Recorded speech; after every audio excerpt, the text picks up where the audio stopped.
Judgement देना किसी के खिलाफ।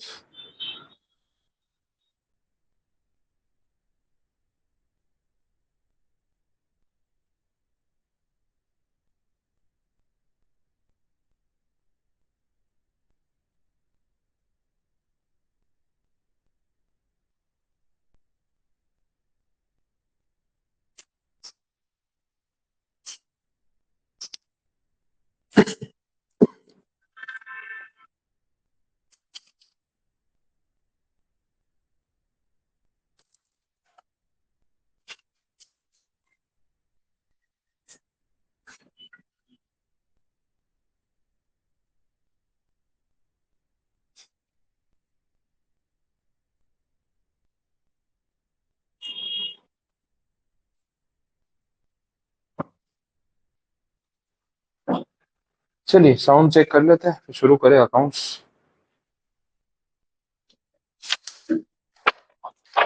चलिए साउंड चेक कर लेते हैं, शुरू करें अकाउंट्स। ओके।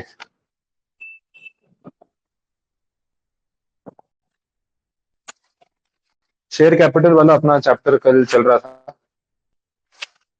उसमें हमने एड पार, प्रीमियम, डिस्काउंट, ये सब जो चीजें हैं उसके ऊपर बात की थी। तो उसमें से आपको कंसेप्चुअली कोई डाउट है, कुछ पूछना है तो बता दो।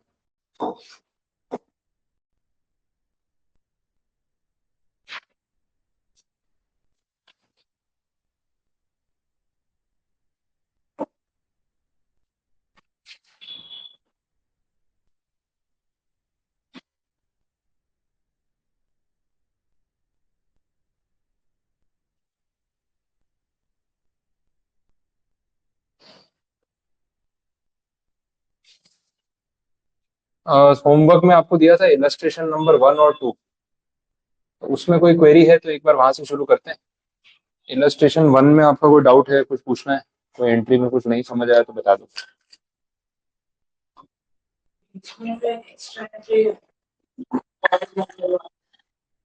उसमें डायरेक्ट कॉल कर देते हैं, इसको बैंक से कॉल किया। अरियर है इसमें? मिक्स कर दिया, अरियर वाला टॉपिक तो आज आने वाला था बाद में। Application were received, okay. अच्छा, allotment money was duly received on all the shares and all the sums due on calls are received except on 100 shares। तो 100 शेयर पे पैसे नहीं आए होंगे, तो हमने ड्यू तो कर दिया होगा, सामने वाले ने दिए नहीं होंगे। तो जो उसने नहीं दिए वो अपने कॉल्स इन अरियर वाले में डाल के उसको खत्म कर सकते हैं। हम्म। फिर ये दो में से कोई एक लेनी पड़ेगी आपको, सेकंड वाली ना। चलेगा ना, ऑल्टरनेटिव है, मतलब दोनों में से कोई एक करना होता है। तो कॉल्स इन अरियर्स में ऐसा है कि भाई 2,40,000 आपने मंगवाए थे लेकिन आए नहीं पूरे। तो जो नहीं आए वो कॉल्स इन अरियर्स के नाम पे अपन ने रेज कर दिए। उससे क्या होता है ना, ये वाला अकाउंट सेटल हो गया। या तो फिर आप call call in arrear raise ही मत करो, आप सिर्फ उतना ही दिखाओ जितना रिसीव हुआ। जैसे ये वाला जो इन्होंने किया ना, मैं बता देता हूँ, वो इफेक्ट आज आने तो वाला ही है, लेकिन पॉइंट आया तो बता देता हूँ। अगर आपने ये एंट्री दी तो इसका मतलब ऐसा है, देखो, जो उसके पहले ऊपर वाली एंट्री होगी ये देख लो, शेयर फर्स्ट कॉल, ये ड्यू की एंट्री। मैंने आपको बताया था कि अपन पहले ड्यू की एंट्री करते हैं फिर रिसीव की एंट्री करते हैं। तो हमने ड्यू की एंट्री कर दी कि भाई फर्स्ट कॉल पे 2,40,000 रुपए लेने हैं, और हमने शेयर कैपिटल में पहले ही डाल दिए।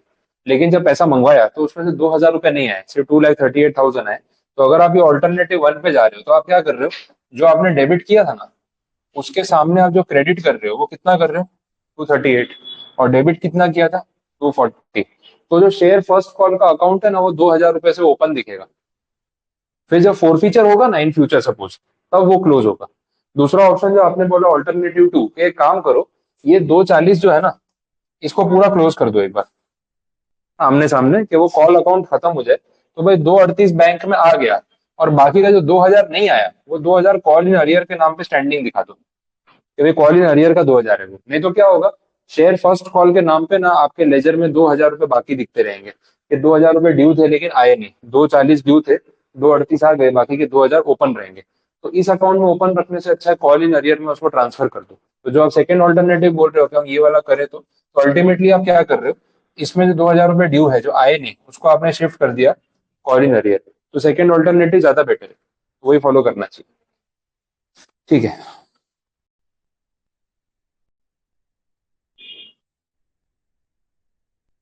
ठीक है, चलो खुशी का डाउट है, इलस्ट्रेशन करवाना कल वाला। तो ये फर्स्ट इलस्ट कौन सा करवाना है बोल दो, फर्स्ट करवाना है सेकंड करवाना है, एक बार चैट में लिख देना तो पता चले। तो इलस्ट्रेशन वन में आप लोगों को और कोई एंट्री में कोई डाउट हो, कुछ कंफ्यूजन है तो बताओ। क्लियर है बाकी सारी एंट्री? इलस्ट्रेशन टू में कोई क्वेरी? सारी एंट्री समझ आ गई? क्लियर है पूरा? ठीक है। मुझे एक बार तुम बता दो, चैट में लिख दो, इलस्ट्रेशन वन करवाना है, टू करवाना है, क्या है?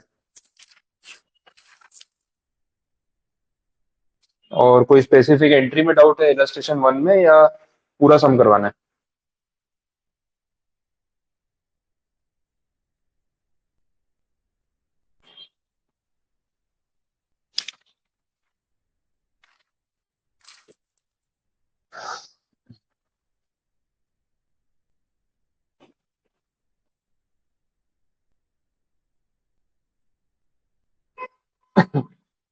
ठीक है पूरा, चलो ठीक है। तो इलस्ट्रेशन वन एक बार देख लेते हैं, डाउट है तो। बेसिक सम है, इसमें क्वेरी रह जाएगी तो फिर आगे का समझ नहीं आएगा। भले आप लोग को आ भी गया है तो एक बार साथ में रिवाइज कर लो। क्या अब देखो इसमें क्या बोला है। कंपनी जो है उन्होंने डिसाइड किया कि मैं 12,000 शेयर इशू करने हैं at ₹100 each, payable at ₹30 on application, 40 on allotment, 20 first call, balance on second and final call. ये देख लेना कोई प्रीमियम वाला एलिमेंट तो नहीं है ना। एप्लीकेशन का 30, अलॉटमेंट का 40, ₹70, फर्स्ट कॉल का 20 मतलब ₹90, और बाकी का बैलेंस बोल दिया फाइनल कॉल मतलब ₹10 और होगा। तो बाइफर्केशन कुछ इस तरीके से, 30, 40, 20 और 10, ये चार पार्ट्स में अमाउंट आएगा। Application were received for 13,000 share, over subscription आ गया। Directors decided to reject the application of 1,000 shares and their application money being refunded in full. तो ये भी क्लियर कर दिया कि 1,000 शेयर पे जो पैसे एक्स्ट्रा आए हैं उसका करना क्या है भाई, रिफंड करके खत्म करो, अपने को रखने नहीं है। The allotment money was duly received on all the calls and all sums due on calls are received except on 100 shares, record the transaction. तो चलो ठीक है, अलॉटमेंट मनी तक तो पूरे पैसे सबने ही दिए, लेकिन जो कॉल मनी मंगवाया है ना उसमें एक डिफॉल्ट वाला केस आया, तो वो अरियर वाली सिचुएशन आएगी। तो सम शुरू कहाँ से होगा, हमें सबसे पहले वो देखना है। सबसे पहला तो एप्लीकेशन मनी आया होगा भाई, bank account debit to share application account credit, ये पैसे आए होंगे। एक बार यहाँ से इसे हटा। अब एप्लीकेशन के नाम पे आपने मंगवाए कितने थे और आए कितने हैं वो देखना है। आपने ना पर यूनिट ₹30 मंगवाए थे, ₹30, और टोटल एप्लीकेशन आने चाहिए थे फॉर 12,000 शेयर्स, लेकिन आए कितने के लिए, फॉर 13,000 शेयर्स। तो कैलकुलेशन अगर आप बैंक वाला देखोगे ना, तो 13,000 शेयर्स पे आपको मिले होंगे ₹30, ये अमाउंट आया होगा, दैट इज 3,90,000। ये पता चला। अब हमें सारा पैसा तो शेयर कैपिटल में लेके जाना नहीं है क्योंकि ये तो ओवर सब्सक्रिप्शन है। सरप्लस अमाउंट के रिफंड की बात उन्होंने बोल दी है, तो सीधा सीधा वो कंबाइंड एंट्री कर दो, कल जो अपन बात कर रहे थे कि भाई शेयर एप्लीकेशन अकाउंट जो है वो पूरा ही डेबिट करके उसको क्लोज करो। जितना पैसा हमें रखना है वो हम लेके जाएंगे शेयर कैपिटल अकाउंट में, और जितना पैसा नहीं रखना है वो बैंक के थ्रू रिफंड करके खत्म करेंगे। अब जो रखना है अमाउंट, अच्छा ये रिवर्स तो टोटल पूरा ही हो जाएगा 3,90,000। जो अमाउंट कैपिटल में जाएगा दैट विल बी 12,000 शेयर्स, ₹30। ये हो जाएगा 3,60,000। बाकी का जो 1,000 शेयर्स पे 30-30 रुपए एक्स्ट्रा आया था वो हम कर देंगे रिफंड। तो ये कितना हो गया, 30,000। तो यहाँ तक की स्टोरी क्लियर कि भाई 30,000 रिफंड कर दिया, बाकी का 360 जो है वो अपना शेयर कैपिटल में चला गया। अब एक पार्ट कंप्लीट हो गया तो आगे की स्टोरी पे चलो। अब नेक्स्ट क्या है, अलॉटमेंट मनी। अलॉटमेंट मनी में अपन ड्यू की एंट्री पहले करते हैं, पेमेंट बाद में आता है, यही होता है। तो ड्यू की एंट्री कैसे होगी, share allotment to share capital. Amount कितना आएगा, 12,000 शेयर्स, 1,000 तो रिफंड कर दिया, वो तो पॉइंट है ही नहीं। 12,000 शेयर्स पे ₹40, यही था ना, ₹40 था ना। तो कितना होगा, मल्टीप्लाई करो, 4,80,000। ये एंट्री ड्यू की एंट्री है कि पैसा लेना है, अभी आया नहीं है, अब आएगा पैसा ड्यू होने के बाद। जो फोर्थ एंट्री होगी वो पेमेंट वाली। इस पॉइंट पे कोई डिफॉल्ट है क्या, कोई अरियर है? नहीं, अलॉटमेंट तक उन्होंने बोला ऑल ड्यूज आर क्लियर। तो पूरा पैसा आया होगा जितना लिखा है, 4,80,000। तो यहाँ तक तो कोई अरियर वाला सीन क्रिएट हुआ नहीं। ठीक है, तो ये एंट्रीज कंप्लीट। अब इसके बाद आगे चलेंगे फर्स्ट एंड फाइनल कॉल पे, वो देख लेते हैं। मैं नेक्स्ट स्लाइड ले रहा हूँ। इसमें भी तो वापस ड्यू की एंट्री आएगी ना। तो आपने यहाँ पे मेंशन कर दिया, share first call to share capital. कितना पैसा मंगवाया? 12,000 शेयर पे 20 रुपए, ये आपने मंगवाया। 2,40,000, ये आ गया।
हाँ चलो, कंटिन्यू कर रहे हैं। तो भाई फर्स्ट कॉल के नाम पे हमने मनी रेज कर दिया कि भाई इतना मंगवाना है, लेकिन पूरा पेमेंट आया नहीं ना। यहाँ पे वो डिफॉल्ट वाली कंडीशन हुई है। अब डिफॉल्ट वाली कंडीशन होगी तो उसका अमाउंट कैसे शो करें? तो भाई बैंक के नाम पे दिखा दो जितना पैसा आया। कितना पैसा नहीं आया, ये 100 शेयर वाला इशू है ना। 100 शेयर पे फर्स्ट कॉल का 20 रुपीज, तो 2,000 शॉर्ट है। बाकी का तो आया होगा। तो 2,40,000 में से 2,38,000 हमने रिसीव किया। अब यहीं पे हमारे पास ऑप्शन है कि वो अरियर का करना क्या है। जो 2,000 रुपये अरियर में है, अगर आप चाहो तो उसको फर्स्ट कॉल के अकाउंट में ओपन रहने दो, या फिर उसको ना ट्रांसफर कर दो कॉल्स इन अरियर्स में और इसको क्लोज कर दो। एडवाइजेबल वही है कि इसको क्लोज कर दो, नहीं तो एंड में याद नहीं रहेगा कि वो अरियर का 2,000 था, भूल जाओगे। इससे बेटर ये है कि 2,000 रुपीज कॉल्स इन अरियर्स करके आप उस अकाउंट में ट्रांसफर कर दो। तो ये कितना हो जाएगा? 2,000। सामने इसका इफेक्ट क्या होगा कि जो फर्स्ट कॉल वाला अकाउंट है ना, वो आपका क्लोज हो जाएगा कि भाई वो शेयर फर्स्ट कॉल की कोई रिक्वायरमेंट नहीं है, वो लेजर क्लोज हो गया। ये आ गया 240। अगर आप ये नहीं करते 2,000 वाला, तो ये शेयर फर्स्ट कॉल के बैलेंस में 2,000 रुपये स्टैंडिंग दिखता, 240 डेबिट, 238 क्रेडिट, तो 2,000 का बैलेंस उसमें दिखता रहता।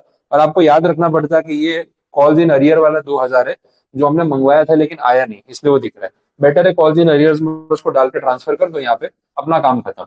चलो और आगे ट्रांजेक्शन में अब तो फाइनल कॉल होगा। फाइनल कॉल में क्या करें? Share final call.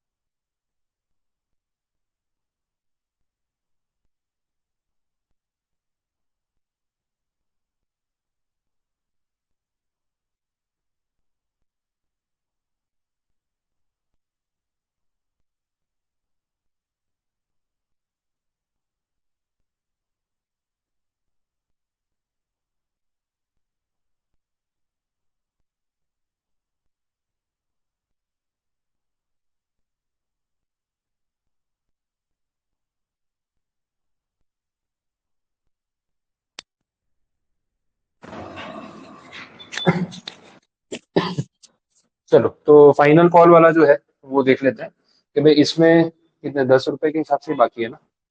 तो वही मंगवाया होगा इन्होंने भी, सेम। तो 12,000 शेयर है और 10 रुपए बाकी। फाइनल कॉल के नाम पे 1,20,000 रुपए जो है वो ड्यू। और अगेन टू शेयर कैपिटल। अब नेक्स्ट एंट्री जो है वो पेमेंट वाली है। अब पेमेंट में आपको क्या लगता है, पूरा पेमेंट आया होगा क्या? अगेन वो जो जिसने फर्स्ट कॉल पे अरियर कर दिया उसका यहाँ पे भी तो अरियर ही आएगा ना। तो जब आप पैसा मंगवाओगे बैंक में, तो वो जो 100 शेयर थे ना, वो 100 शेयर पे 10 रुपए मतलब 1000 रुपए, 1000 रुपए शॉर्ट आएंगे, तो मिलेंगे 1,19,000। और दूसरा कॉल्स इन अरियर्स 1000 रुपए। और सामने ये वाला अकाउंट रिवर्स हो जाएगा टू शेयर फाइनल कॉल, जो भी नाम है वो तो आप यूज कर सकते हैं। 1,20,000। तो इन्होंने इसमें भी वो दो अल्टरनेटिव दिखाए, 1 तो अपने ये वाला फॉलो करेंगे, ये ज्यादा सही है। ठीक है, तो अब यहाँ पे कंप्लीट सारी एंट्रीज पता चल गया। इन्होंने क्या इसी सम के अंदर ना वो अरियर वाला पॉइंट में मिक्स कर दिया। नहीं नहीं नहीं नहीं, वो नोट्स की जरूरत नहीं है। अच्छा ये वाली ना, पर ये समझाना तो पड़ेगा ही। नहीं नहीं, ये समझाना पड़ेगा ना, क्योंकि आप ये नहीं लिखोगे तो फिर वो अमाउंट कहाँ से है कैसे पता चलेगा। मैं भी तो यहाँ पे लिख ही रहा था, तो वो लिखना तो पड़ेगा वैसे। शॉर्ट में लिख दो, ऐसा कुछ नहीं है, बट एक बार एक बेसिक कैलकुलेशन समझाने के लिए आपको मेंशन करना चाहिए। हाँ नहीं नहीं, वैसा अपने वाली कैलकुलेशन लिखना है, वो पूरा सेंटेंस ग्रामर की जरूरत नहीं है। ठीक है, कुछ आया डाउट? कुछ ही। अब ये अरियर वाले में क्या क्वेरी है, क्योंकि पॉइंट तो मैंने पूरा बता दिया है। कॉल्स इन अरियर्स के नाम पे अपने को एक अमाउंट स्टैंडिंग में दिखाना होता है कि इतना पैसा हमने मंगवाया और आया नहीं। यहाँ पे उन्होंने वही किया है कि भाई 2,40,000 मंगवाया था, 100 शेयर्स जिसके पास थे उसने वो 20-20 रुपए दिए नहीं। तो जो उसने नहीं दिए वो अपन ने अरियर्स में स्टैंडिंग में दिखा दिए, और बाकी की जो है वो बैंक में ले गए। तो ये इफेक्ट है, इसके अलावा और कोई इफेक्ट यहाँ पे आएगा नहीं। तो देख लो, और भी कुछ क्वेरी है नहीं समझ आ रहा है तो बता दो, बाकी एक्सप्लेनेशन वाले पार्ट में अरियर्स में और कोई पॉइंट एक्स्ट्रा नहीं बचता है। इसमें भी सेम किया ना, वही 100 शेयर्स है, जिसने यहाँ 20 रुपए नहीं दिए उसी 100 शेयर होल्डर के ओनर ने यहाँ पे वो 10 रुपए भी तो नहीं दिए होंगे। अब तो आगे का डिफॉल्ट ही चलेगा उसका। तो जितना पैसा उसकी तरफ से नहीं आया वो सारा यहाँ पे कॉल्स इन अरियर्स में इकट्ठा होता जाएगा, अपने बुक्स में दिखेगा कि रिसीवेबल्स है और अभी तक आए नहीं है वैसा। फिर अगर आगे कोई फोर फीचर या कुछ होता है ना, तो उसमें भी इसका इफेक्ट आता है। वो फिर आगे अभी टॉपिक समझाऊंगा तब देखेंगे। ठीक है, तो इलस्ट्रेशन 1 जो है वो अपना यहाँ पे कंप्लीट। इलस्ट्रेशन 2 देख लेते हैं अब। अच्छा वो तो आपने बोला कि उसमें कोई डाउट नहीं है।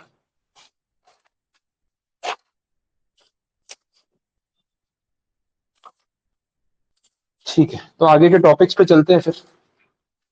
टॉपिक्स यही वाले हैं, calls in advance, calls in arrears, इस सब पे बात होने वाली है। सम्स में वापस वो इफेक्ट आ ही जाएगा। यहीं पे देख लो आप, थियरी है ही।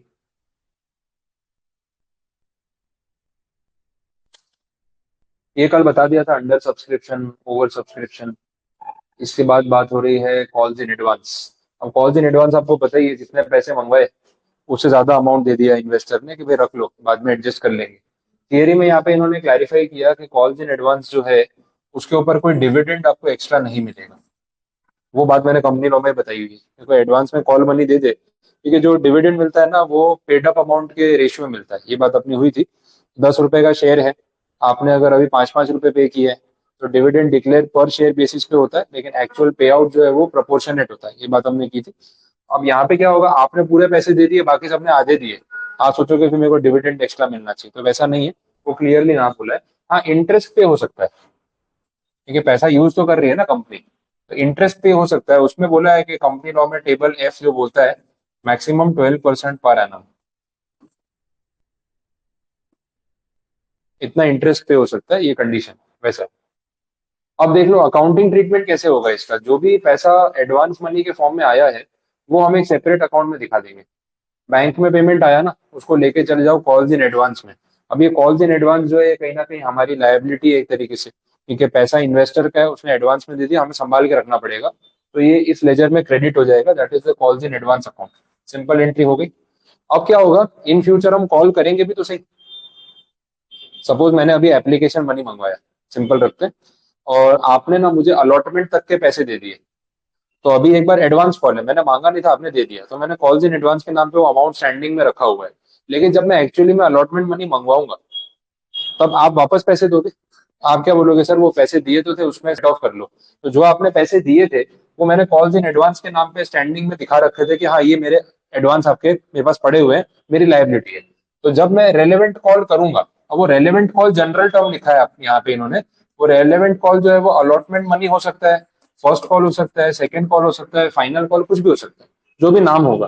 तो मैं कॉल्स इन एडवांस वाला ही बैलेंस यूज करके वहां से सीधा अमाउंट जो है वो शिफ्ट कर दूं। क्लियर हुआ? और लास्ट में इसके साथ इन्होंने और भी चीजें बोली है, इंटरेस्ट वाला इफेक्ट भी दिया हुआ है। अब अगर कॉल्स इन एडवांस आपने मुझे पे किया हुआ है, तो मुझे आपको उस पर कुछ इंटरेस्ट चुकाना पड़ेगा, वही 12% पर एनम वाला। तो वो इंटरेस्ट एज अ कंपनी मेरे लिए क्या है, इनकम है या एक्सपेंस? एक्सपेंस है, तो एक्सपेंस क्या होगा, डेबिट होगा, नॉमिनल अकाउंट।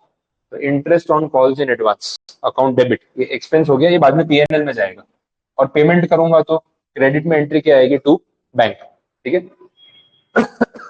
उसके बाद अगर ऐसा कुछ है, सपोज कि आपका जो भी इंटरेस्ट का अमाउंट पे करना बनता है, मैंने अभी पे नहीं किया है, मेरे पास ही पड़ा है, अगर पे कर दिया तो ऊपर वाली एंट्री खत्म हो गई कि भाई interest expense to bank, payment खत्म।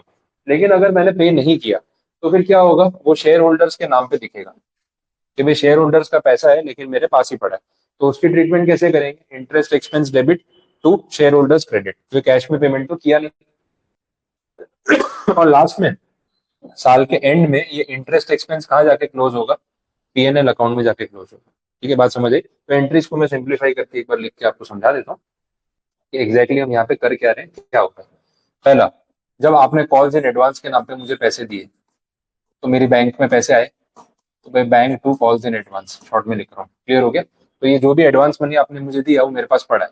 मान लो आपने 1000 रुपये दिए कॉल्स इन एडवांस, तो मेरे पास जमा है। अब मैंने पैसे अभी मंगवाए तो थे नहीं, जब मंगवाऊंगा तो अब वापस थोड़ी ना मुझे पे करोगे, तब सेट ऑफ हो जाएगा। तो जब मंगवाने की बारी आएगी, तो मैं यही बैलेंस यूज कर लूंगा कि भाई मेरे पास कॉल्स इन एडवांस के पैसे पड़े हैं, और मान लो ये फाइनल कॉल था, जो भी रेलेवेंट कॉल था, तो फाइनल कॉल वाले अकाउंट में वो 1000 रुपये चले गए। आई बात समझ में? तो आपसे मुझे पैसे वापस लेने नहीं पड़े, आपने ऑलरेडी दिए थे। इन बिटवीन ये कॉल्स इन एडवांस पे कुछ इंटरेस्ट पे करने की बात आती है, तो interest on calls in advance company के लिए दिस इज एन एक्सपेंस, ये नॉमिनल अकाउंट। तो ये नॉमिनल अकाउंट है, एक्सपेंस अकाउंट है, बाद में पीएनएल में जाएगा, खर्चा है। तो भाई इसके ऊपर मुझे आपको 100 रुपये ब्याज देना है। अगर आप ये ब्याज मुझसे कैश में ले जाओगे, तो मैं बैंक में सिर्फ आपको पेमेंट कर दूंगा और हिसाब खत्म। हाँ, इंटरेस्ट होता है कॉल्स इन एडवांस पे, क्योंकि जो पैसा दे रहा है वो कुछ ना कुछ मांगेगा। तो कंपनीज एक्ट में भी लिखा है कि कुछ नहीं भी बोला हो तो टेबल एफ में मेंशन किया हुआ है कि 12% पर एनम का आपको इंटरेस्ट देना होता है। वो थियरी में उन्होंने यहाँ पे समझाया है, at the rate not exceeding 12% per annum, तो होता ही है। और सम में मेंशन किया भी होगा। तो या तो आप कैश में दे दो, अगर इन्वेस्टर बोलता है कि मुझे कैश में नहीं चाहिए, आपके पास ही रखो या बाद में कुछ री इन्वेस्ट कर लेंगे ऐसा कुछ, और अगर आपने कैश में नहीं दिया, तो दूसरा ऑप्शन क्या है, टू शेयर होल्डर्स, मतलब पेमेंट तो हुआ ही नहीं ना, शेयर होल्डर को क्रेडिट कर दिया, पैसा कंपनी में ही पड़ा, ये ऑप्शन है। अब जो भी इंटरेस्ट आप पे कर रहे हो, उसको ना साल के एंड में इस एंट्री को आपको क्लोज करना पड़ेगा, क्योंकि आपको ध्यान में होगा नॉमिनल अकाउंट जो होते हैं वो ईयर एंड पे क्लोज हो जाते हैं, और क्लोज होके कहाँ जाते हैं, पीएनएल में। एक्सपेंस अकाउंट होगा तो पीएनएल में डेबिट होगा, इनकम अकाउंट होगा तो पीएनएल में क्रेडिट होगा। ठीक है, तो वो है। तो लास्ट में एंट्री आएगी साल के एंड में 31 मार्च पे, पीएनएल टू इंटरेस्ट, जो भी आपने यहाँ पे किया होगा वो खत्म, ये क्लोज हो गया। तो ये कॉल्स इन एडवांस अगर आता है, तो उसका ट्रीटमेंट कैसे करना है वो इफेक्ट इन्होंने यहाँ पे समझा। बोलो, कुछ कंफ्यूजन? समझ आ रहा है? चलो आगे बढ़ते हैं। नेक्स्ट टॉपिक, ये तो अभी बात हो ही गई, कॉल्स इन अरियर्स, कि भाई कॉल्स इन अरियर्स का जो अकाउंट है वो क्रिएट कर दो, ताकि सामने वो जो दूसरा अकाउंट था, share allotment, share first call, वो क्लोज हो जाए। तो ये इलस्ट्रेशन 1 में इन्होंने यूज कर लिया, वो टॉपिक कवर हो ही गया। तो आपको अगर इन जनरल यहाँ पे एंट्री देखनी है तो वो दे रखी है, बट अदरवाइज अपन ने इसका एप्लीकेशन ही देख लिया। अब आगे भी और सम्स करेंगे तो उसमें एप्लीकेशन आएगी, तो ये बात पता चल जाएगी। इन्होंने क्या किया, छोटे छोटे टॉपिक्स दे रखे हैं, तो मैं वैसे आपको एक बार वो टॉपिक्स इंडिविजुअली समझा रहा हूँ। फिर अभी मॉड्यूल के पीछे सम्स, क्रैकर के सम्स जब करेंगे, तो उसमें फिर आपको इसका एप्लीकेशन जो है वो धीरे धीरे समझ में आता जाएगा। वैसे देख लो, नेक्स्ट जो पॉइंट है बड़ा सिंपल है। Issue of shares for consideration other than shares, other than cash. यहाँ पे ऐसा है कि एक तरफ मैं आपको शेयर्स दे रहा हूँ, और दूसरी तरफ ना आप मुझे कोई असेट दे रहे हो which is non cash, other than cash आप मुझे कोई असेट दे रहे हो। तो इसकी अकाउंटिंग ट्रीटमेंट कैसे करेंगे वो देखना है। अच्छा, अकाउंटिंग ट्रीटमेंट में ना कुछ नंबर्स के बेसिस पे इश्यूज भी आ सकते हैं। मैं एग्जांपल फ्रेम करता हूँ, उसी से देख लेते हैं। अब सपोज ऐसा कुछ है, जो असेट आप मुझे दे रहे हो ना, उस असेट की वैल्यू है 10 लाख रुपए, और मैं आपको एकदम बराबर 10 लाख रुपए की वैल्यू के शेयर्स दे रहा हूँ। कोई फायदा नुकसान हो रहा है किसी का? कुछ अनड्यू एडवांटेज, लॉसेज, ऐसा कुछ भी नहीं है। जितने की असेट की वैल्यू है उतने रुपए के शेयर अपन एक्सचेंज कर रहे हैं। अब इसमें कंपनी के बुक्स में अकाउंटिंग ट्रीटमेंट क्या होगा, हमें पहले वो देखना है। कंपनी ने रिसीव क्या किया और कंपनी ने पे ऑफ क्या किया, क्या आया और क्या गया। असेट आई और शेयर्स गए। अपने तो कंपनी के पॉइंट ऑफ व्यू से बात कर रहे हैं ना। तो असेट आई तो अपने क्या करेंगे, असेट अकाउंट को डेबिट करेंगे। असेट अकाउंट डेबिट, सामने। अब देखो घुमा के एंट्री करते हैं। डायरेक्ट में लिख सकते थे टू शेयर कैपिटल, खत्म हो गया। लेकिन उसके बदले ये क्या करते हैं, पहले क्रेडिट करते हैं टू द वेंडर। वेंडर मतलब कौन पता है? जिसने असेट दी हमें, सामने वाली कंपनी या इंडिविजुअल, उसके नाम पे क्रेडिट करते हैं। फिर वेंडर को डेबिट करते हैं, नहीं कैश तो है ही नहीं। फिर वेंडर को डेबिट करते हैं, ले भाई तू शेयर लेके जा, शेयर कैपिटल। दो पार्ट्स में लिखते हैं। अब अल्टीमेटली क्या है, आप ये दोनों का नेट इफेक्ट अगर देखोगे, तो asset account debit, share capital account credit. Asset आई और शेयर्स गए, सिंपल यही होता है। लेकिन ये वेंडर वाला यूज करते हैं। वेंडर वाला यूज करने का रीजन क्या है, पता तो चले किससे असेट आई और किसको शेयर दिए। उसका कहीं बुक्स में नामो निशानी नहीं। बोले असेट टू शेयर्स, क्या हुआ था, बोले असेट आई थी शेयर गए थे। किससे असेट आई किसको शेयर गए, वो देख के बताते हैं। अकाउंट से नहीं पता चल रहा, तो वो ना फेयर प्रेजेंटेशन नहीं माना जाता। तो प्रेजेंटेशन के पर्पज के लिए जब आप ये एंट्री करते हो, भाई आपकी कंपनी है सपोज XYZ लिमिटेड, जिससे मैंने असेट लिया और जिसको शेयर अलॉट किया, तो यहाँ दिखेगा ना असेट आई to XYZ, XYZ to share capital. तो अकाउंट देखने वाले को मालूम पड़ेगा कि कोई XYZ लिमिटेड कंपनी है जिसने हमें ये असेट दी, जो भी असेट होगी, प्लांट एंड मशीनरी है, लैंड है, बिल्डिंग है, एनीथिंग, और सामने उसको शेयर अलॉट। तो नाम तो दिखेगा पार्टी का। उस चक्कर में दो एंट्री करते हैं। एज ए स्टूडेंट अपने को लगता है फालतू में घुमा रहे हो तुम, सीधा सीधा लिख दो ना fix asset to share capital. But किसको असेट आई किसको शेयर गए वो कैसे पता चलेगा, इस एंट्री से पता चलेगा। तो ये चीज होती है। अच्छा, अब इसमें ये पॉइंट है कि यहाँ पे अगर वैल्यूएशन डिफरेंट हो तो बात बदल सकती है। अब ऐसा है कि जो असेट की वैल्यू है ना, वो मैं चेंज कर देता हूँ, चलो एग्जाम्पल ही चेंज कर देते हैं। जो असेट आई है उसकी मार्केट वैल्यू 10 लाख रुपए, और जो हमने शेयर सामने दिया ना, उसकी वैल्यू 11 लाख रुपए। हो सकता है ऐसा? अभी सिचुएशन में किसका फायदा हो रहा है किसका नुकसान हो रहा है? एक कंपनी और एक सामने वाली पार्टी, वेंडर। वेंडर का फायदा हो रहा है, 10 लाख की एसेट दे के उसको 11 लाख के शेयर मिल रहे हैं। हम एज अ कंपनी उसको कुछ एक्स्ट्रा पे कर रहे हैं ना। एक्स्ट्रा पे करने का क्या रीजन हो सकता है? एक्स्ट्रा मतलब प्रीमियम। क्यों पे कर रहे हैं? क्योंकि शायद सामने वाले की गुडविल हमसे ज्यादा है, तो हम उसकी सस्ती एसेट के लिए भी ज्यादा पैसे दे रहे हैं। 10 लाख की एसेट के हम 11 लाख चुका रहे हैं, क्यों? क्योंकि वैल्यू उसकी ज्यादा है, हमारी नहीं। समझ आया? तो यहाँ पे ना एक वो गुडविल अकाउंट क्रिएट होगा, जो एक्स्ट्रा हमने उसको पे किया। अब अपनी एंट्री करते हैं जैसे कर रहे थे, डिफरेंस तो क्रिएट होने ही वाला है। अपनी एंट्री क्या हो रही थी, असेट टू वेंडर, ठीक है। असेट कितने की है, 10 लाख। आपको वेंडर को देने कितने, 11 लाख। डिफरेंस क्रिएट हुआ 1 लाख रुपए का। तो 1 लाख रुपए आप उसको एक्स्ट्रा किस चीज के दे रहे हो, गुडविल के। उसकी गुडविल, हमारी नहीं। समझ आए? उसकी गुडविल के आप उसको 1 लाख रुपए एक्स्ट्रा दे रहे हो। अब बाकी एंट्री तो फिर सेम है, वेंडर टू शेयर कैपिटल। कितने रुपए के शेयर दिए उसको, 11 लाख। समझ आए? तो ये एक एक्स्ट्रा एंट्री आ गई। डिफरेंस का अमाउंट जो है वो क्या है, गुडविल है। कंपनी के लिए this is a loss, expense. सामने वाले की वैल्यू ज्यादा थी, तो हमें उसको ज्यादा पैसे देने पड़े। तो ये गुडविल वाला ट्रीटमेंट यहाँ पे आ सकता है। देख लो, लिखा हुआ तो सब कुछ ही है उसके अंदर। ये तो एक्सप्लेन करने के लिए मैं एंट्री आपको लिखवा रहा हूँ। देखो ऑनलाइन में जो देख रहे हैं, आपको जो भी डाउट हो ना, चैट में लिख सकते हो, तो मेंशन कर देना, तो साथ साथ में कवर कर लेंगे। डाउट लेके बैठे रहोगे तो मजा नहीं आएगा। एक पार्ट कंप्लीट। सिंपल एंट्री पहले बताई, asset to vendor, vendor to shares, वो हो गई। फिर अगर डिफरेंस क्रिएट हुआ और कंपनी को ज्यादा पैसा चुकाना पड़ा और उनको असेट कम मिली, तो that is because of goodwill. ये एक सिनारियो है। इसके बाद ना दूसरा सिनारियो भी आएगा, उल्टा केस भी हो सकता है, तो वो भी देख लेते हैं। इसमें कुछ पूछना है तो बोल। डन यहाँ तक? अब अगर दूसरा सिनारियो देखे, तो उसमें असेट की वैल्यू कर देता हूँ 12,50,000, और शेयर्स हम दे रहे हैं 11 लाख रुपए के। अब यहाँ पे क्या सीन है, हमारा फायदा हो रहा है, मतलब शायद गुडविल हमारी ज्यादा होगी, सामने वाला 11 लाख रुपए में 12.5 लाख रुपए की असेट देके जा रहा है, तो अपना तो फायदा ही हो रहा है। अब इसकी ट्रीटमेंट कैसे करें, यही इसी में लिख दो, इसमें रहने चलो, गुडविल नहीं है। अब देखो इसमें ऐसा होगा कि जो असेट हमें मिली वो 12.5 लाख रुपए की वैल्यू की है, बट हमें वेंडर को उसके लिए सिर्फ 11 लाख रुपए देने हैं। तो बाकी का जो डिफरेंस है वो क्या है, उसको बोलेंगे कैपिटल रिजर्व, प्रॉफिट, कंपनी का profit, simple. Capital reserve 1.5 lakh, पता चला। और फिर वापस शेयर्स का allotment, vendor to share capital, कितना, कितने के शेयर दे रहे हैं, 11 लाख। गुड, समझ आया। दिस इज कैपिटल रिजर्व, ये कंपनी का प्रॉफिट है, ये बोले रेवेन्यू प्रॉफिट और capital profit, this is capital profit, क्योंकि ये हमारी गुडविल की वजह से, ऐसा बोल सकते हैं कि भाई हमारा अपर हैंड था, हमारा डोमिनियन ज्यादा था, बार्गेनिंग पावर ज्यादा था, तो सस्ते में देके चला गया, 12.5 की एसेट 11 में दे गया, अपना 1.5 लाख बच गया। तो इसको ना कैपिटल प्रॉफिट बोलेंगे, क्योंकि वन टाइम है ना, रिकरिंग तो है नहीं, रोज रोज थोड़ी ऐसा प्रॉफिट होता है, इसीलिए। आप देख लो, नोट कर लो, कुछ लिखना हो तो।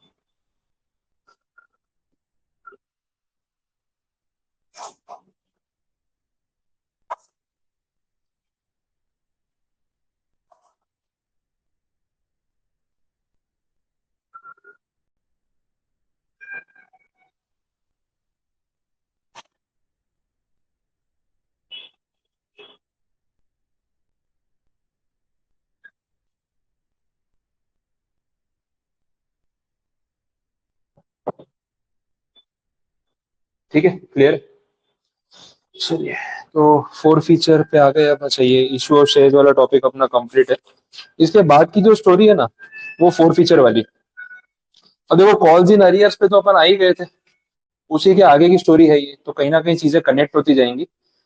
इन्होंने जो बताया वो सिर्फ फोर फीचर वाला पार्ट बताया, मैं आपको पूरा ही समझाऊंगा ताकि एकदम माइंड में क्लियर हो जाएगा एग्जैक्टली है क्या।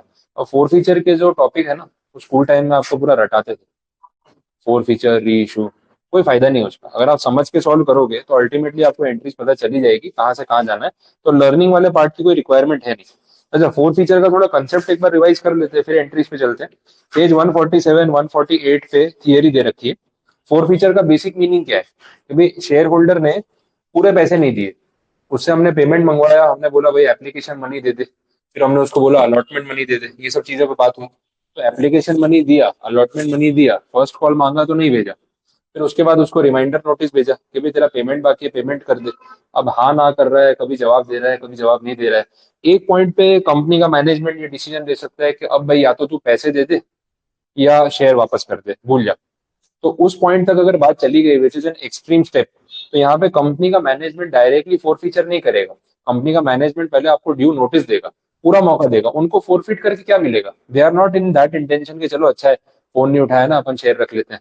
4 दिन बाद फोन आएगा, बोले यार मैंने आपका मिस कॉल नहीं देखा, बोले कोई बात नहीं, आप शेयर गए। तो ये कौन सी बात हुई है, तो तुम बहाने ढूंढ रहे हो कि मैं हमेशा ऑन द टोज रहूंगी, एक गलती हुई नहीं कि तुमने शेयर रख लिए। तो वो इंटेंशन कंपनी के मैनेजमेंट का कभी भी नहीं होता। बट एक अगर डेडलाइन आ गई और उसके बाद भी आप पे नहीं करोगे आफ्टर रिपीटेड वार्निंग्स, तो लास्ट ऑप्शन फोर फीचर का बचता है। पेज 148 पे ना, उन्होंने प्रोसीजर वो एक फ्लो चार्ट में बताया हुआ है, वो आपको दिखेगा यहाँ पे, ये रहा। इसमें बोला है board has to give at least 14 days notice to the defaulting members. पहले उसको इन्फॉर्म तो करोगे यार, पैसे दे दे। अगर वो दे देता है पैसे तो प्रॉब्लम नहीं है।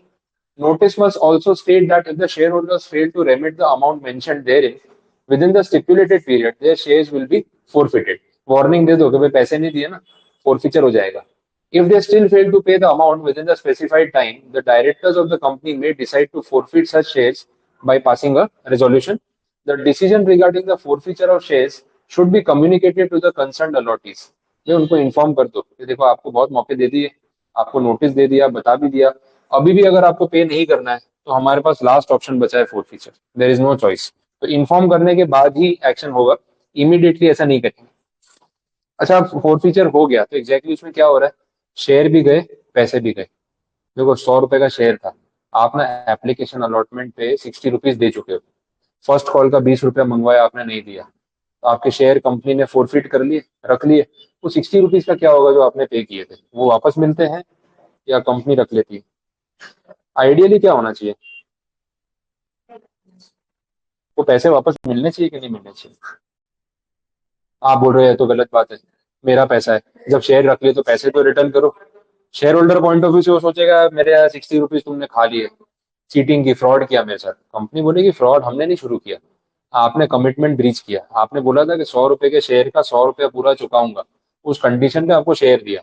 आपने पहले हाफ पेमेंट किया, एक पोर्शन पे किया, अब आप पेमेंट में डिफॉल्ट कर रहे हो। अब अगर हम ये करेंगे कि भाई चलो आप पैसे नहीं दे पा रहे तो शेयर के पैसे वापस ले जाओ, शेयर दे जाओ, तो ये तो फिर सबके लिए बहुत ईजी हो गया ना।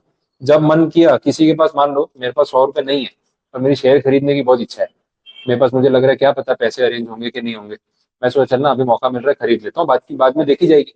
अब 30 रुपए, 40 रुपए, 50 रुपए, 60 रुपए दे दिए, अब मेरी कैपेसिटी नहीं पे करने की, तो मैंने बोला भाई शेयर रख लो, मेरे पैसे वापस कर दो। तो ऐसे तो अपनी कन्वीनियंस पे जब जिसको चाहे खेलना है खेल सकता है। कंपनी को समझ ही नहीं आएगी कि फंड्स की श्योरिटी है कि नहीं है। आज कंपनी ने 1 लाख शेयर 100-100 रुपए के बेचे, तो उनको 1 करोड़ रुपए की जरूरत है तभी तो बेचे। अब इनमें से कुछ लोग हैं जो 60 रुपए पे थक गए, कुछ लोग 30 रुपए पे रुक गए, कुछ 80 पे रुके, कुछ 100 तक पहुंचे। तो यार मेरे को फंड्स का कैलकुलेशन ही समझ नहीं आएगा। तो अगर आप इन बिटवीन डिफॉल्ट करते हो तो it is your mistake. Four feature में जितना अमाउंट आपने दिया है वो भूल जाओ, शेयर भी भूल जाओ, मतलब वो दोनों हाथ खाली हो गए।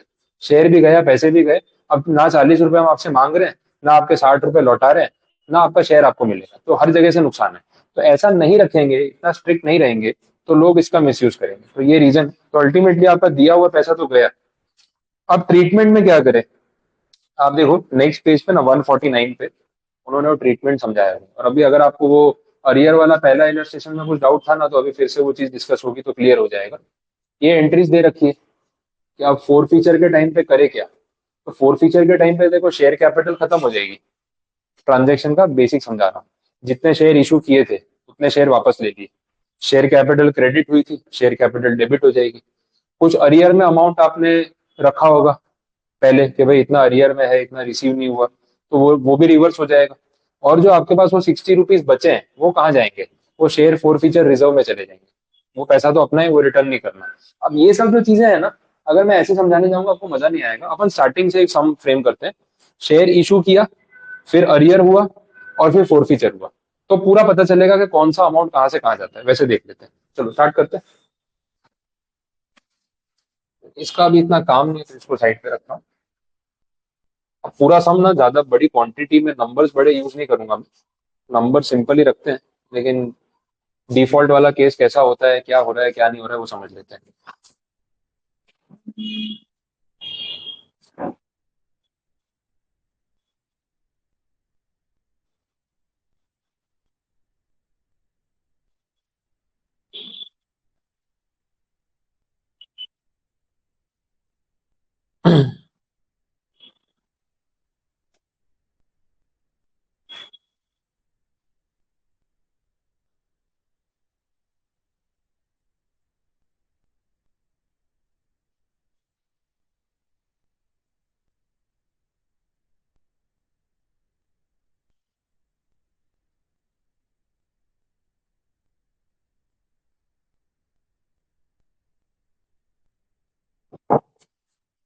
चलिए देख लेते हैं।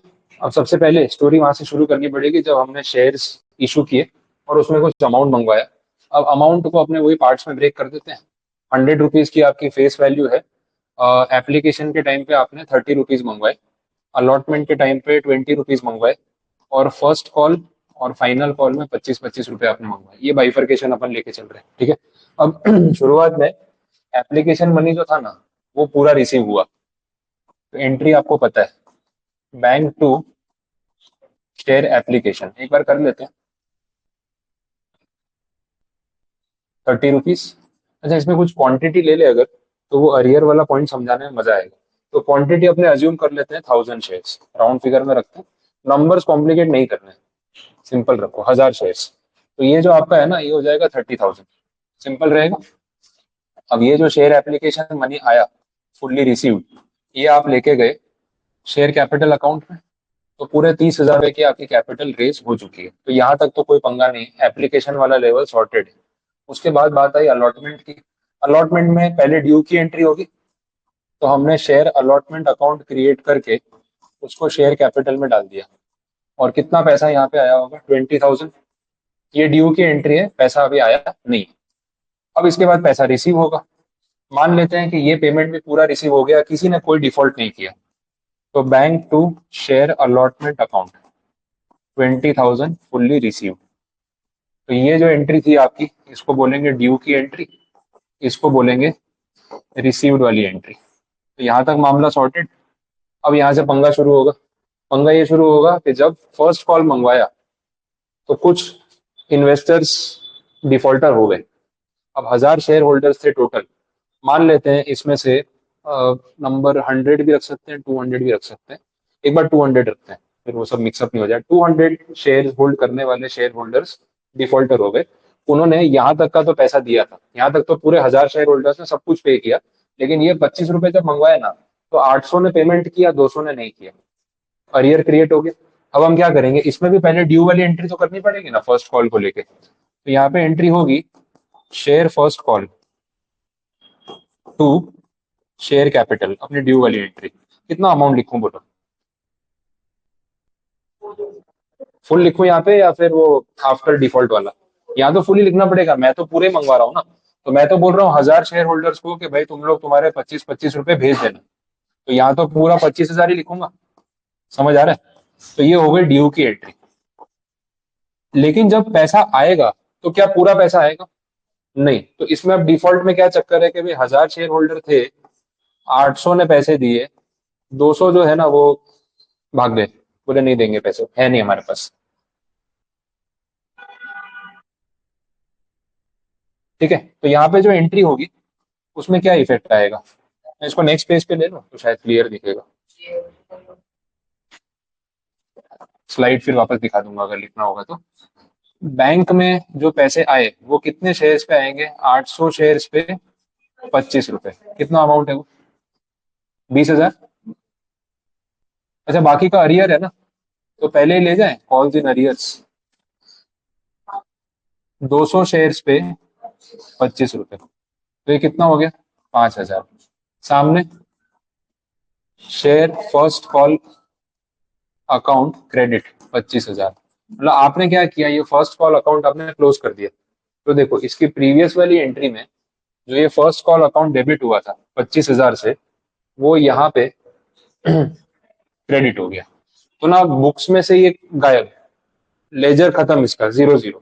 तो जो डिफरेंस क्रिएट हुआ कि मैं 25 मंगवाए थे और 20 ही आए, तो बाकी का 5 है ना, वो आपने अरियर वाले में शिफ्ट कर दिया।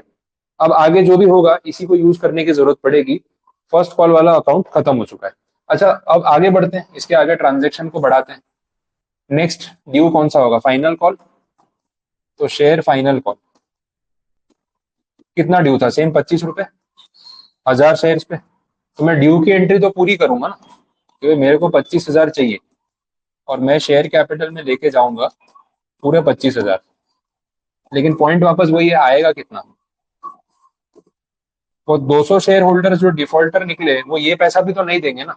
तो यहाँ पे भी जो रिसीव होगा वो तो 800 शेयर्स पे ही होगा। 800 शेयर्स पे 25 रुपए, मतलब same 20,000। Same calls in arrears 5,000। और सेम सामने शेयर फाइनल कॉल अकाउंट जो है 25,000। तो नंबर्स क्योंकि सेम लिए थे तो अमाउंट सेम ही आ रहा है, 25-25 रुपए थे फर्स्ट कॉल पे भी और ये। तो यहाँ तक आते आते ना अपनी ये सारी एंट्रीज हो गई कि हम फाइनल कॉल तक पहुंच चुके। बोलो अब बात समझ में आई कि अरियर वाला इफेक्ट कैसे देना है? आप लोग भी देख लेना, जो ऑनलाइन भी देख रहे हैं, अगर अरियर वाला पॉइंट यहाँ तक कुछ कंफ्यूजन हो, नहीं समझ आया तो बता सकते हो। बोलो कंप्लीट। अब कॉल्स इन अरियर्स के नाम पे ना हमारे पास बैलेंस कितना पड़ा है? 5,000 ये वाला, 5,000 पहले वाला, तो टोटल 10,000 रुपए है ना कॉल्स इन अरियर्स में। अब ये जो अरियर वाले शेयर होल्डर है, अब हमने इनको मैसेज करना शुरू किया, कॉल करना शुरू किया। पहले सिंगल टिक आ रहा था, फिर डबल टिक आया, फिर ब्लू टिक आया, फिर सीन पे छोड़ दिया इन्होंने। फिर बाद में अपन ने डॉट डॉट कर करके बार बार उनको पोक किया कि क्या कर रहे हो, क्या नहीं कर रहे। अब क्या है ना, इनकी बिहेवियर से अपने को समझ आ गया कि रिप्लाई नहीं करने वाले। तो अपन ने सोचा चलो अब थोड़ा फॉर्मल रास्ता अपनाते हैं। तो बोर्ड मीटिंग की, डिसीजन लिया, 14 दिन का नोटिस दिया, अभी पैसे देने हैं कि क्या करना है। फिर उसमें लिख दिया कि देखो 14 डेज का टाइम दे रहे हैं, अगर आपने पैसा नहीं दिया हम जाएंगे फोर फीचर पे। अभी तक आपका ये अमाउंट अरियर में दिख रहा है। अगर आ गया इन फ्यूचर तो bank to call in arrear, खत्म। 10-10 हजार रुपए रिसीव हो गए, खत्म कर देंगे। लेकिन अगर नहीं आया तो बात जाएगी फोर फीचर पे। अब अपन एक काम करते हैं, फोर फीचर पे चलते हैं। मान लेते हैं कि 14 डेज में इनका कोई रिस्पॉन्स नहीं आया और अपन चले गए फोर फीचर पे। अब फोर फीचर में हम एग्जैक्टली कर क्या रहे हैं? हम इनके शेयर इनसे वापस ले रहे हैं। कि शेयर तो भूल जाओ, और इन शेयर्स को हम कैंसिल कर रहे हैं, कैपिटल में से हटा रहे हैं। अच्छा, जो पैसा इन्होंने दिया वो पैसा अब इनको रिटर्न नहीं करना है, वो हमारा है। कुछ बचत ही हो गई ना कंपनी की। तो चलो शेयर कैंसिल हो गए, नुकसान है, लेकिन जो पैसा इनसे आया था वो तो इनको रिटर्न करना नहीं है। तो वो पैसा अब रहेगा कहाँ? शेयर फोर फीचर अकाउंट में। बात समझ आ गई? क्लियर है? तो यही इफेक्ट अब यहाँ पे हमें देना पड़ेगा फोर फीचर का। तो एक तरफ हम क्या करेंगे, इनके हिस्से के जो शेयर्स थे उसको कैपिटल में से करेंगे गायब। इनके हिस्से के शेयर थे कितने?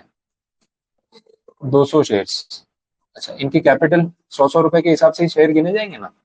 तो 200 शेयर 100 रुपए के हिसाब से, मतलब 20,000 रुपीज होगा डेबिट। टैली हो जाएगा लास्ट में, तो कोई टेंशन नहीं है। अच्छा, ये 100 रुपए तो अपन ने फुल वैल्यू नोट की ना, बट 100 रुपए में से इन्होंने कितना दिया और कितना डिफॉल्ट किया? पे कितना किया इन्होंने? 50 दिया और बाकी का 50 डिफॉल्ट, यही है ना। अब देखो, जो 50 इन्होंने दिया है वो तो हमारे पास रिजर्व में रहेगा ना, तो वो जाएगा to share forfeiture account, और इसमें क्रेडिट हो जाएगा 10,000। समझ आया? ये कौन सा? जो उन्होंने दिया था 200 शेयर्स पे जो 50 रुपए हमने रिसीव किए थे, वो हमने जब्त कर लिए कि ये पैसे अब हमारे। तो 10,000 रुपए का मेरे पास ये रिजर्व, ये बोलते शेयर फोर फीचर रिजर्व। फिर री इशू के टाइम पे इसको यूज करते हैं डिस्काउंट देने के लिए, ये वही पैसा है। अच्छा, बाकी का बाकी 10,000 क्या है? कॉल्स इन अरियर्स, जो उन्होंने नहीं दिया था। अब वो कॉल्स इन अरियर्स का पैसा उनसे लेना है क्या? कभी आने वाला है वापस? नहीं आने वाला। आपने ना कॉल्स इन अरियर्स के नाम पे एक 10,000 रुपए ओपन रखे हुए हैं, स्टैंडिंग रखे हुए हैं। ये रहे, ये और ये दिख रहे हैं ना, रिसीवेबल्स। लेकिन अब ये कभी रिसीव होने वाले नहीं। तो जो नहीं आने वाले उसको भूल जाओ, बैड डेट जैसा हो गया ना। कॉल्स इन अरियर्स,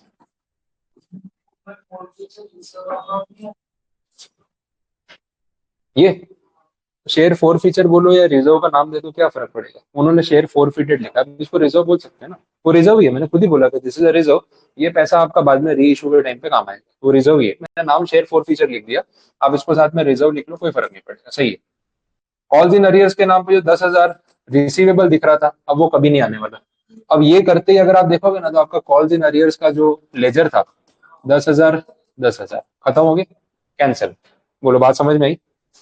एक सेकंड। हेलो।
हाँ,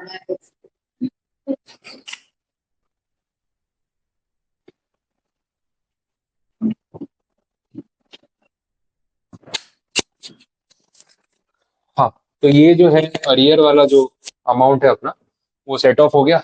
ये 10,000 रुपये हमने फोरफिट कर लिए, ये हमारे। अब इन फ्यूचर अगर यही शेयर्स री इशू होंगे, तो ये 10,000 रुपये अपने पास बैलेंस रहेगा। इतने एक्सटेंड तक अपने को डिस्काउंट देना हो तो अपन दे सकते हैं। अब वो शेयर कैपिटल वापस से क्रिएट हो जाएगी। तो अभी के लिए हमने शेयर कैपिटल में से पूरा 20,000 हटा दिया, 10,000 रुपये रिजर्व में रख लिए। 10,000 का हमारा बेड डेट हो गया, अब ये पैसे आने वाले नहीं वैसा। तो ये आपका एंट्री वाला पार्ट हो गया। अब इन्होंने देखो जो थियरी में दे रखा है ना, ये वाला पार्ट, एक फर्स्ट इफेक्ट तो दिया ही है, एक सेकंड इफेक्ट भी दिया है। जरूरी नहीं है वो, लेकिन एक बार बता देता हूँ कि वो क्या है। अभी अपन जब बात कर रहे थे ना कॉल्स इन अरियर्स की, तो आपने वो ऑल्टरनेटिव 1 2 बोला कि सर ऑल्टरनेटिव 2 में क्या कॉल्स इन अरियर्स क्रिएट हो रहा है, तो वो अच्छी बात है, वो कर दें। अगर आप कॉल्स इन अरियर क्रिएट नहीं करते तो पता है क्या होता, वो फर्स्ट कॉल और फाइनल कॉल का लेजर, उसमें वो बैलेंस स्टैंडिंग में दिख रहा होता, 5 5 हजार। तो अभी फिर यहाँ पे ना ये जो कर रहे हो ना कॉल्स इन अरियर्स, इसके बदले आपको करना पड़ता वो फर्स्ट कॉल और लास्ट कॉल या फाइनल कॉल, वो दो क्रेडिट करने पड़ते। और ये 10 के बदले आपको ना 5 5 हजार दिखाना पड़ता। वो थोड़ा मेहनत वाला काम है, इसलिए मैंने बोला कि ऑल्टरनेटिव टू ही बेटर है, जो आप बोल रहे थे कि पहले अरियर वाला अकाउंट क्रिएट करो। तो कौन याद रखे फर्स्ट कॉल के 5 बाकी थे, सेकंड के 5 बाकी, भाई जो भी था हमने कॉल इन अरियर में डाल दिया। अब जब क्लोजर करना होगा तो सीधा यही वाला क्रेडिट करेंगे, ये वाला करने की जरूरत नहीं है वैसा। बट थियरी में उन्होंने क्या दोनों पार्ट समझाए, फर्स्ट वाला भी समझाया, सेकंड वाला भी समझाया। बोलो आया आप समझ में? तो ये फोर फीचर की जो स्टोरी है, ये इफेक्ट ये इन्होंने यहाँ टॉपिक में एक्सप्लेन किया। बट यहाँ तक आने के लिए आपको बैक स्टोरी चाहिए कि शेयर इशू हुआ, कॉल मनी आया, कुछ एप्लीकेशन मनी आया, कुछ डिफॉल्ट हुआ, डिफॉल्ट अरियर में गया, अरियर के बाद फोर फीचर हुआ, तो हमने इसको क्लोज किया, ये स्टोरी। अब देख लो यहाँ तक कुछ नहीं समझ में आया हो, कुछ डाउट है तो बोलो। क्लियर है, ये पता चला? ठीक है, तो ये एक केस कंप्लीट हुआ जहां पे शेयर हमने इशू किए थे एट पार, और फिर स्टोरी पहुंची फोर फीचर तक। अब इसमें इन्होंने फिर अलग अलग कॉम्बिनेशन ऐड करना स्टार्ट किया कि अगर आपने शेयर ऑफर किए होते एट प्रीमियम, एक एंट्री का फर्क है खाली, एक बार वर्बली बता देता हूँ फिर कल वापस डिटेल में समझा दूंगा। अगर आपने प्रीमियम पे शेयर ऑफर किए थे और प्रीमियम में भी डिफॉल्ट हो गया, मतलब जो ये अरियर वाले हैं ना, इन्होंने प्रीमियम का पैसा भी नहीं दिया, तो अपने को यहाँ प्रीमियम का अमाउंट भी डेबिट करना पड़ेगा, क्योंकि आया ही नहीं ना, मंगवाया था लेकिन आया नहीं। तो जैसे शेयर कैपिटल डेबिट हुई है, वैसे फोर फीचर के टाइम पे सपोज जो भी प्रीमियम होगा, 2,000 रुपये प्रीमियम होगा, तो वो भी डेबिट हो जाएगा, एक एंट्री एक्स्ट्रा है। दूसरा ये है कि ऐसा हो सकता है कि उन्होंने जिस पॉइंट पे डिफॉल्ट किया, उस पॉइंट पे उन्होंने प्रीमियम दे दिया था। जैसे अपना वो 100 रुपए का शेयर था ना, तो 20 रुपए प्रीमियम मांगा था, टोटल कितना मांगा, 120। हमने बोला एप्लीकेशन पे 30 रुपीज देने हैं, यहाँ 20, यहाँ 25, यहाँ 25, और प्रीमियम यहाँ पे दे देना, ये बात हुई थी। अब सारे इन्वेस्टर्स ने ये पैसा चुका दिया, ये पैसा चुका दिया, और फिर यहाँ पे डिफॉल्ट किया, जैसे अभी इस केस में हो रहा था। तो इन शॉर्ट प्रीमियम वाला पेमेंट तो सबने दे ही दिया है ना, तो उसमें अगर आपने सिक्योरिटी प्रीमियम तो क्रेडिट किया ही होगा, तो अब उसको डेबिट करने की जरूरत नहीं है, कोई इफेक्ट देने की जरूरत नहीं है। लेकिन डिफॉल्ट अगर इसी स्टेज पे हो गया, इसी स्टेज पे, तो फिर आप जब शेयर कैपिटल डेबिट कर रहे हो ना, तो आपको सिक्योरिटी प्रीमियम भी डेबिट करना पड़ेगा, क्योंकि पैसा आया नहीं। तो आपने क्रेडिट तो पहले ही कर दिया था ड्यू वाले केस में, बट उन्होंने पेमेंट ही नहीं दिया, तो आपको डेबिट करके उसको हटाना पड़ेगा। तो सिक्योरिटी प्रीमियम में दो इफेक्ट है। आपको ये देखना है कि भाई प्रीमियम का पैसा रिसीव हो गया है कि नहीं हुआ है। अगर हो गया है तो कोई नया इफेक्ट नहीं देना है, वो सिक्योरिटी प्रीमियम क्रेडिट तो आपने किया ही था तब, लेट इट बी, वो प्रीमियम का पैसा आपके हाथ में है। बट आपने मंगवाया था और उन्होंने दिया नहीं, तो मंगवाते टाइम आपने क्रेडिट तो कर दिया, बट पैसा आया था, तो फोर फीचर के टाइम भी डेबिट करके उसको सेट ऑफ करना पड़ेगा। तो दो इफेक्ट पॉसिबल है वैसा। यहाँ पे इन्होंने थियरी में ये चीज बोली है, मैं इसको बढ़ा देता हूँ।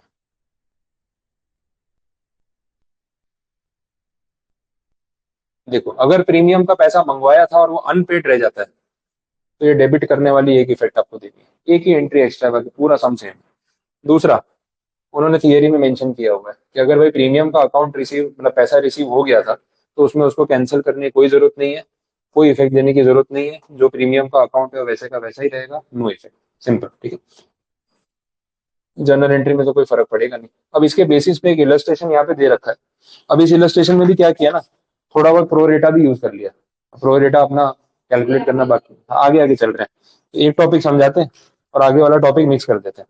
अब यहाँ पे ये जो सम है मैं आपको यही पे क्लास में करवाऊंगा, कल आप आओगे ना तो आपको सिर्फ ये थियरी एक बार रिवाइज करके आनी कि आज क्या बात हुई थी, ताकि कल इसको अप्लाई करें ना तो वो कैलकुलेशन आपको दिमाग में बैठ जाए अच्छे से।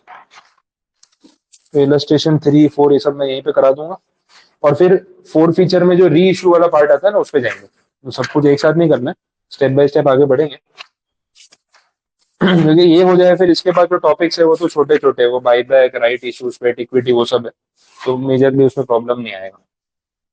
आप पहले ना इसको स्कैन कर लो, तो ये काम आएगा।